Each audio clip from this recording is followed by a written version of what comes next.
Stop the presses, Wave 3 is finally here! When looking at the trailer, I thought this was the best selection of tracks for a single wave, but I only say that because we got bangers like Ninja Hideaway, Waluigi Pinball, Coconut Mall, and Mushroom Gorge in earlier waves, as well as some unexpected hits personally. But forget about the past, let's just get into the tracks we have now.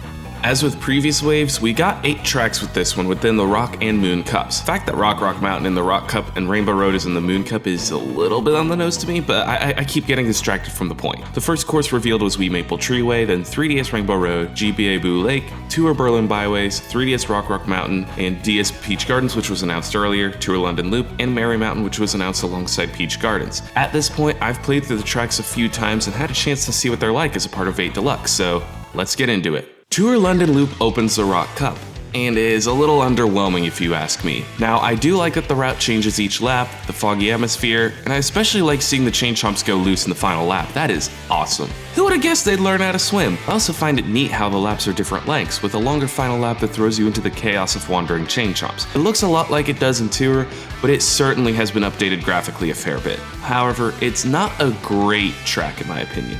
There's something lacking from it that I can't quite put my finger on. While it does some unique things, it doesn't do much to stand out from the other city tracks from Tour so far. It kind of feels like a Tokyo Blur 2.0 to me. It does the same thing, but slightly better. Also, the lighting seems weird. It has cloudy weather and fog, yet the characters and track are lit as if it's sunny. Oh well, at least the drawbridge gives us the one taste of Delfino Square that we'll get in the DLC.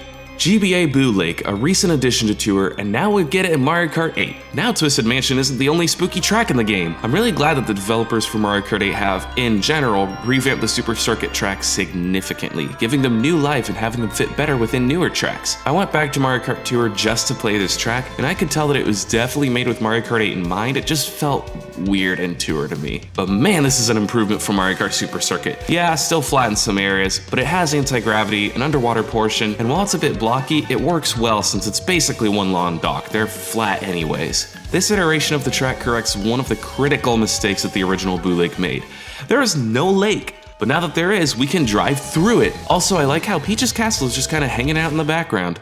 Moving on to 3DS Rock Mountain, which looks like a Wave 1 track. I mean, it looks worse than some of the tracks from previous waves like Ninja Hideaway and GBA Snowland. I also prefer the colors from the 3DS version, the darker green and the grayer rocks. However, the textures for dirt and grass are certainly better than the Wave 1 tracks, and it's overall a pretty fun track. This is one that I believe should have been in the base game from the start, but to get it now is better than nothing, I suppose. As a track, it fits very well into Mario Kart 8. The steep ramp being an anti-gravity section just makes sense. While I wish they did a little bit more to make it stand out from its Tour appearance, I'm just glad it's here. And the new music arrangement is fantastic. I'm not the biggest fan of the MIDI sounds in Mario Kart 7, so to hear an official live arrangement of Rock Mountain is great. Finishing out the Rock Cup is Wii Maple Treeway, and I'll admit, I think this track is overrated. The fact that so many people wanted this track to come back astounds me. Sure, it's unique in the sense that you race across the treetops and literally through the environment, but that's all it has going for me. Until I played it in the Booster Course Pass, that is. It's like playing the Wii version with more polished gameplay. The colors in the DLC version are a good mix between Wii's drab, everything is dull, orange, yellow, and brown, and Tour's neon look. It's colorful and has variety. The new coat of paint this track has in terms of textures is amazing too. And oh my gosh, there's a half pipe! If you know me, you know I love a good half pipe. The one in Maple Treeway feels so natural to me, it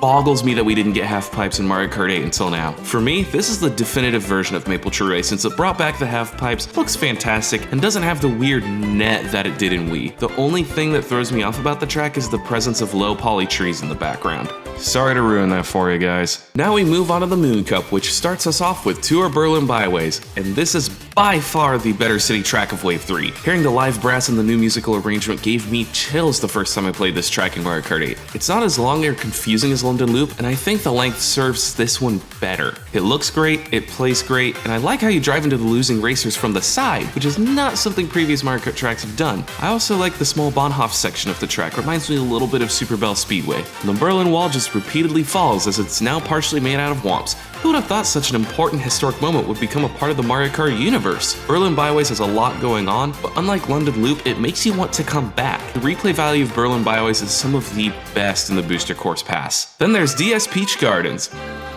Yep, it's Peach Gardens. It doesn't do much to stand out from previous iterations besides just being a track that plays decently in Mario Kart 8 and looks better. Now, I also didn't grow up with Mario Kart DS, and though I grew up with Mario Kart Wii, which also has this track in it, there are other tracks that I just liked more, so the nostalgia isn't there for me in DS Peach Gardens. I will say, the plants in this look better than most of the Booster Course Pass. Heck, there are some plants that look worse in this wave compared to Peach Gardens. They actually have leaves and petals. Also, what's up with these arrows? Forget it, I'll come back to them later. Overall, it's not a bad track. I think it's a good one. It's just not great in comparison to other tracks in this wave, let alone the DLC and the base game. But it's a neat little nugget to have in Mario Kart 8. And why am I suddenly taking the unused path?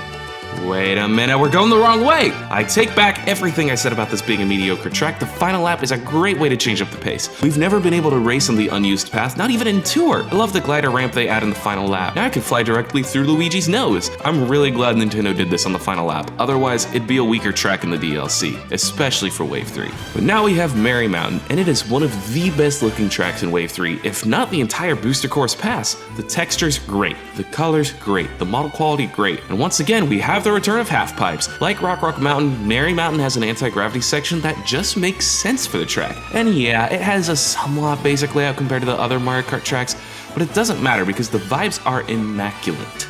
Maybe it's just because the holidays are close, but Merry Mountain reminds me a lot of Christmas as a kid and is one of my favorite tracks to come from the DLC. Also, I kinda like the candles that look like warp pipes. It's a neat little touch, and it would be my favorite track from the DLC overall if not for the track that wraps up the first half of the Booster Course Pass. 3DS Rainbow Road is back and it's at its best. This is my favorite Rainbow Road from any game, and its return to Mario Kart 8 solidifies its spot at the top for me. While the layout hasn't changed a whole lot, they turned the moon into an anti-gravity section and added a fresh new coat of paint that makes this track look like it's from the base game. The skybox is unique to this track, the flowing rainbow texture is fantastic, and the new music arrangement only enhances the greatness of this track. My only complaint is, as always, this track is too short with section laps, but that might just make this track all the more playable if it leaves you with a taste for more. This and Merry Mountain are peak Mario Kart. If this is the finale for the first half of the Booster Course Pass, then I sure can't wait to see how Nintendo rounds out the entire DLC. Most likely, I think it would be with Rainbow Road from Super Circuit or Mario Kart Wii. Honestly, I think that Wave 3